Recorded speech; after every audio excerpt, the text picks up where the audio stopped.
উপরতলা থেকে চিৎকার করে কান্নার আওয়াজ আসছে, সাথে শোনা যাচ্ছে মা আর করব না। বিষয়টা বুঝে উঠতে পারছিলাম না। একটু আগেই তো তাদের বাড়িতে আমাদের নেমন্তন্ন ছিল, তার ছেলে চাকরি নতুন পেয়েছে সেজন্য। কত অমায়িক পরিবার, কি রেখে কি খেতে দেবে, কিভাবে খাতির যত্ন করবে, সেই নিয়ে তাদের কত হই হুল্লোড়। তাহলে এই অল্প সময়ের মধ্যে কি হলো? যেহেতু সে আমাদের ভাড়াটিয়া, তাই সাহস করে যেতেও পারছি না। অনধিকার চর্চা হয়ে যায় কি না সে ভয়ে। স্ত্রীকে ডেকে বললাম, কে কাঁদছে এভাবে, জানো কি?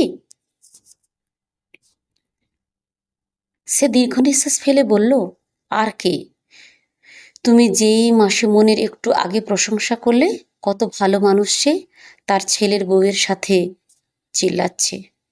আমি কিছুটা শব্দ হয়ে বললাম, কেন? ওনাকে দেখে তো তেমন লাগলো না। আমার স্ত্রী বলল, থাক, তোমার সাথে তর্কে যাব না। মহিলা মানুষের বিষয়, তুমি বুঝবে না। এই বলে সে চলে গেল। আমি টিভি দেখতে লাগলাম। হঠাৎ মনে হলো উপরতলায় ঠাস করে কিছু পড়ে ভাঙলো, আর তারপর আর জোরে চিৎকার। আর নিতে পারছিলাম না। বাড়িওয়ালা হিসেবে এবার ওদের বাড়িতে যাওয়ার কথা ভাবলাম। চশমাটা চোখে থেকে খুলে হাঁটা দিলাম উপরতলায়। কলিং বেল দিতেই সব চুপচাপ হয়ে গেল। 1-2 মিনিট পরে অর্ধেক দরজা খুলে মুখ বের করলেন মাসিমণি। হাসি মুখে এগিয়ে বললেন, কি হয়েছে বাবা? আমি বললাম, একটু আগে কান্নার আওয়াজ পেলাম, তারপর মনে হলো কি যেন ভেঙে গিয়েছে। কি হয়েছে, কোনো সমস্যা? মাসিমণি বললেন, আরে না বাবা, বৌমা কাজ করতে গিয়ে হাতে লেগে টেবিলের কাঁচটা ভেঙে গেছে। নিজে থেকেই ভয়ে কান্না করছে। ভয় পাইছে আমি যদি কিছু বলি সেজন্য।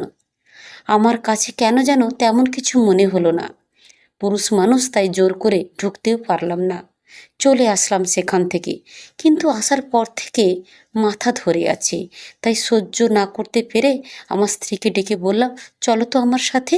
সে বলল, কোথায়?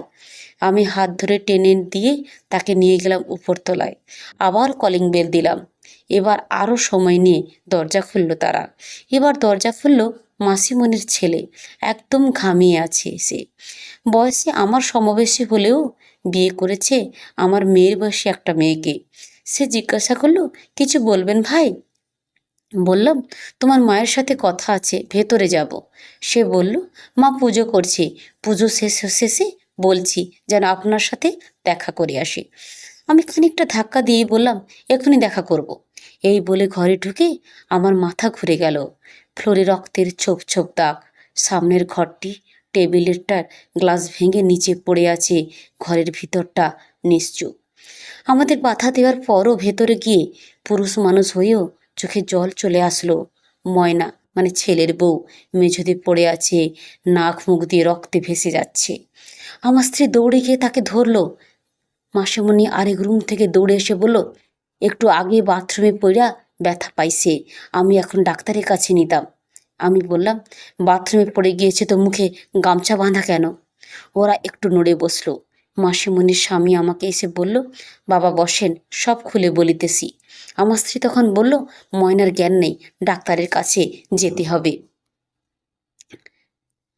আমি মাসিমণিকে বললাম, আপনাদের সাথে আমি পরে কথা বলবো। এই বলে একটু সাইডে গিয়ে হাসপাতালে ফোন করলাম। আর ফোন করলাম আমাদের দারোয়ানকে। মেন গেটটা বন্ধ করতে বললাম। আর সবশেষে ফোন দিলাম আমাদের এলাকার থানায়। তারা জানতো না থানায় যে ফোন করেছি। এক একজন অস্থির হয়ে উঠল।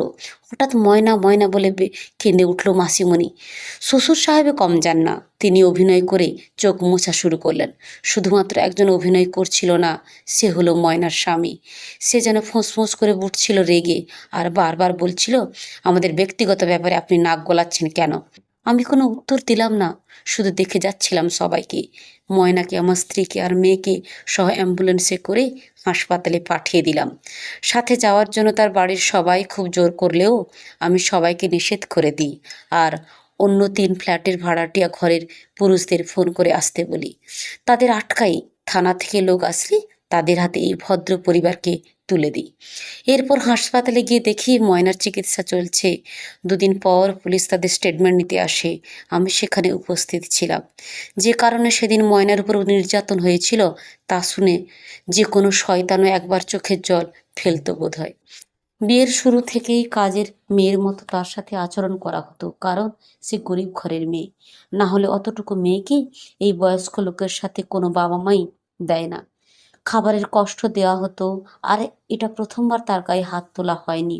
তাই আমরা সেদিন যখন তাদের বাড়িতে খেতে গিয়েছিলাম, সেদিন সে লক্ষ্মী কিছু পোলাও ওর ওড়নায় বেঁধে বাথরুমে নিয়ে খাচ্ছিল, কিন্তু ধরা পড়ে যায়।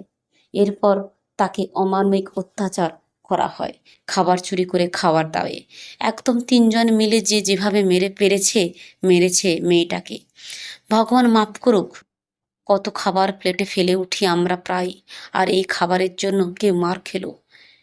কেন খেলো এগুলো বলার সময় আমার স্ত্রীও পাশে ছিল। চোখ মুছে আমার দিকে এগিয়ে বলছে, মেয়ে বিয়ে দিব না আমরা, দরকার নেই। মেয়ের খাওয়ার জন্য কত চিন্তা করি, আর সেই মেয়ে যদি অন্যের ঘরে গিয়ে ভাতের বদলে মার খায়, তাহলে তেমন বিয়ে দরকার নেই। আমিও তাকে জড়িয়ে ধরে বললাম, সবাই এক না, সবাই খারাপ না। সবাইকে আবার দেখতে মানুষ লাগলেও আসলে তারা মানুষ না। আমি নিজে ময়নাকে সুস্থ হওয়ার পর উকিল ধরিয়ে মামলা করাই। ময়না তার বাবার বাড়ি ফেরত যেতে চায়নি, তাই তার বাবার অনুমতি নিয়ে আমার বাড়িতেই রেখে দিই। আমার একটা মেয়ে, তার সাথেই ময়না থাকে। এতে আমার স্ত্রীও কোনোদিন একটা কথা বলেনি। শত হলেও একজন মেয়ের বাবা আমি। আর এভাবেই যদি সবাই রুখে দাঁড়াতো, তাহলে এই সমাজে এমন নির্যাতনকারীরা সাহস পেত না কাউকে নির্যাতন করার। ডোমেস্টিক ভায়োলেন্সকে কে না বলুন, আশেপাশে কাউকে এমন হতে দেখলে তার বিরুদ্ধে যা করার দরকার সবাই করুন। এতে অন্তত কারো না কারো প্রাণটা অন্তত বেঁচে যাবে। সবাই ভালো থাকুক, এটাই তো আমরা চাই। সমাজের পরিবর্তন তো অবশ্যই চাই। এরকম গল্প যদি আপনাদের ভালো লেগে থাকে, আমাদের বাস্তব জীবনটাকে চোখে আঙুল দিয়ে দেখিয়ে দিয়ে থাকে, আপনারা সচেতন হন। সচেতনতাই মানুষের জীবনের লক্ষ্য, মানুষের বেড়ে ওঠার লক্ষ্য, সমাজকে নিষ্কলঙ্ক করার লক্ষ্য। তবে এই গল্পটা শুনুন, শেয়ার করুন। ভালো থাকবেন।